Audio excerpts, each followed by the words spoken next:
Dear colleagues and dear Chairman, I'm here today to present a presentation on risk on lobbying activity done by the pharmaceutical companies.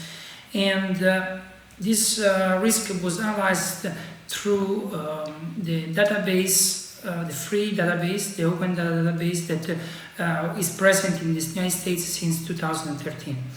President Barack Obama signed an act called Patient Protection Affordable Care Act. This act, signed in 2010, was the beginning of a new system to analyze and show transparency in the money transfer between pharmaceutical companies and the medical doctors, hospital, and so on. All these data are open data and they are available to the entire world through the Center of Medicare and Medicaid Service, especially through the Open Payments Federal Program. And what is our aim? We want to understand how is these relationships between pharmaceutical companies and the medical doctors, and we select a small part of these databases. We select the interaction that was done in the last 5 months of 2013, when the Open Payment Project started to open the data to the public, and we analyze only a subgroup of this database, that is the people that are involved in companies. So it's not just receiving money from a company. I'm actually be part of a company through stock exchange options, or I'm like a membership, or different type of memberships. So we're actually selecting a small amount. So we're not selecting people through their specialties, medical specialty or so on. We're just selecting them if they're part of companies, or they can get profit if the company is getting profit out of it. And our main aim is to understand if there is a risk between of lobbying of this pharmaceutical company. Because if I get money when the company gain money, there can be a risk of my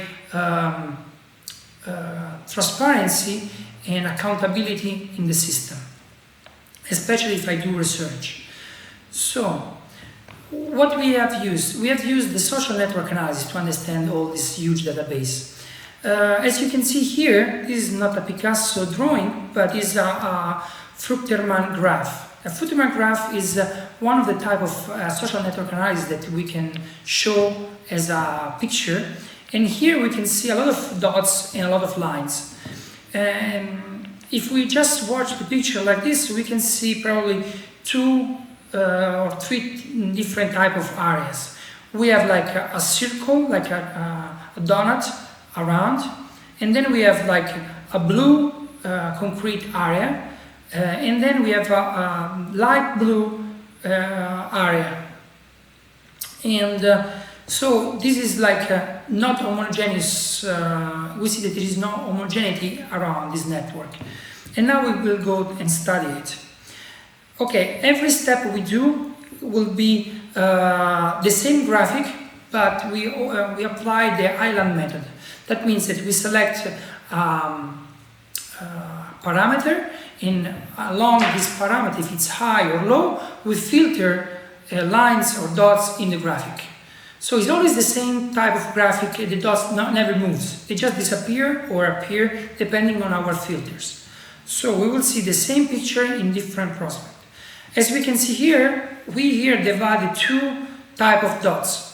We have actually dots that are the physicians, and we have triangles that are actually company. And you can see how they are distributed. As you can see here, again, we don't see line, of course, because the line that we see is the connection between a company and a doctor.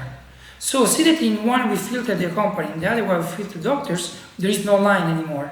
And we can, and the line is unidirectional line, because it's an open payment project is only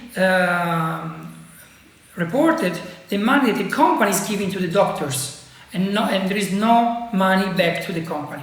So it's unidirectional from the pharmaceutical company to the doctor. And so the graphic that we see here is a composite graphic, because we have two different type of dots.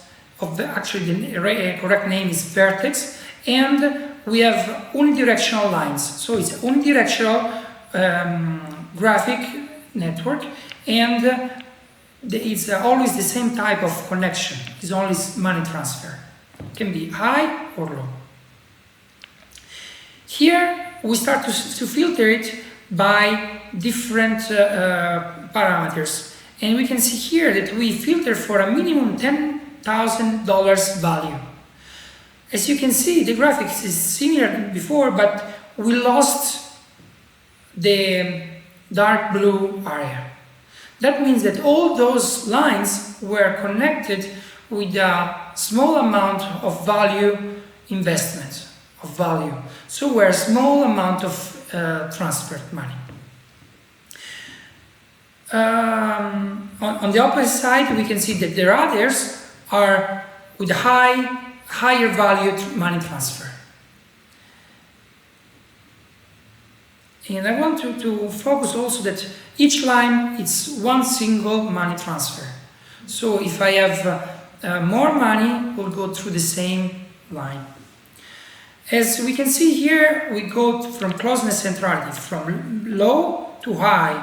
And we can see that the closeness centrality shows small groups that usually are in the periphery. But we can see the structure is always what we would expect. There is a central triangle, so a pharmaceutical company that is giving money to 3 or 4 doctors. A sort of star, where the central star is the pharmaceutical company, and the doctors are around receiving the money. Here we can see we filter the same graphic by 2 transactions. So we actually only checking the dots, the doctors that are receiving 2 or more transactions, or 5 or more transactions. What we can see here, that the dark blue area, it's present, it's actually only the only area that is present over 5. That means that adding this information to the previous one, that this dark blue area, it's done by small amount of money, but it's done frequently. This, if you remember, this is only 5 months at the end of the year. So we have a small amount of transaction to the same people from the same type of company, and they are very low, below 10,000. But of course, if I add small amount in few transactions, I have a bigger amount. Here we filter the same graphics by the out degree transaction. So in the previous one we were seeing the doctors receiving money, the in degree. Here we are actually checking the out degree. So the company, they are giving money, and based on transaction. So we actually see that we filter for 10 or 100 transactions, and we can see that the companies that are doing a lot of this transaction are actually the one placed in the dark blue area. Here we can see that this is another measure, it's called between centrality, and is like a bridge. We are asking who is actually making a bridge between companies, and who has the highest statistical data to show that it is a bridge between companies. And this is the high between centrality, and see that some of the doctors of the blue area are actually connected with the light blue company as well. So these doctors are receiving money from these 2 companies only, and not from others, as you can see. Here is another measure, it's called eigenvector centrality. This eigenvector centrality, and we see here 2 different values, actually show us the structure of the dark blue area, where we can see the triangle, the company, and we can see the doctors. As you can see, all this area is very compacted. Here we can see easily, and it's connected also to the only one company with a light blue color. This through the between the centrality people. What we can see here is that eigenvector centrality is a measure of people usually that have a few connections with people that have a lot of connections. So it's usually in the network analysis, these are the ones that are the example is called the gray cardinal.